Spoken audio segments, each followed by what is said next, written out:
شهادت عجب کانې دی وکړي. په کونړ کې د عثمان په نوم هلک تر تختونې وروسته حلال شوی. د کونړ د ماشوم عثمان دردونکې قصه که غواړئ چې تاسو یې هم په اړه پوه شئ نو ویډیو تر پایه وګورئ.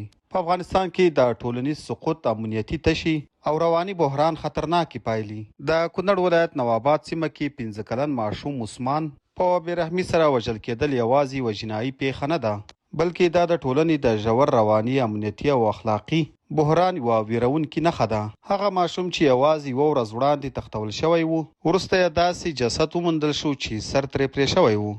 دا ډول عمل نه یوازې د انساني ارزښتونو خلاف دی، بلکې د خلکو په ذهنونو کې د ویرې، بېباورۍ او شدید اضطراب اور بلوي. ولې دا پیښه عادي جنایت نه ګڼل کیږي، خو د ماشوم تختول، د هغه سر پرې کول او بیا غورځول دا یوه عادي پیښه نه، بلکې د شدید وحشت، رواني انحراف او د قانون کمزورتیا نښه بلل کیږي. شنونکي وایي کله چې په یوه ټولنه کې مجرمین ځان خوندي احساس کړي، نو په هغه ټولنه کې جرمونه یوازې زیاتیږي نه، بلکې جرمونه لا وحشي بڼه خپلوي. د عثمان د وژنې بڼه دا پوښتنې راپورته کوي: آیا دا شخصي دښمني وه؟ آیا د انسان تختونې ډلې فعاله شوي؟ که دا د رواني ناروغي او افراطي تاوتریخوالي نتیجه ده؟ تر هغو چې صحیح او شفاف تحقیقات نه وي شوي، نو د خلکو ویره به لا ډیره شي. د طالبانو لپاره تر ټولو لوی امنیتي امتحان. طالبانو همیشه ادعا کړې ده چې په ټول افغانستان کې امنیت تامین کړی، نو دا ډول پیښې د هغوی د امنیتي ادعاو پر وړاندې جدي پوښتنې راولاړوي. خلک وایي که یو 15 کلن ماشوم د ښار د منځه تختول کیږي او بیا په داسې یو وحشتناکه ډول وژل کیږي، نو عادي خلک به ځان څنګه خوندي احساس کړي؟ دا پیښه طالبانو ته 3 مهم امتحانونه لري: د قاتلینو ژر نیول، د پیښې اصلي انګیزه روښانه کول، او همداسې خلکو ته د امنیت ډاډ ورکول. که دا قضیه مبهمه پاتې شي، د خلکو به په حکومت باور نور هم کم شي. په افغانستان کې د ټولنې رواني وضعیت ولې خطرناک او وحشي شوی؟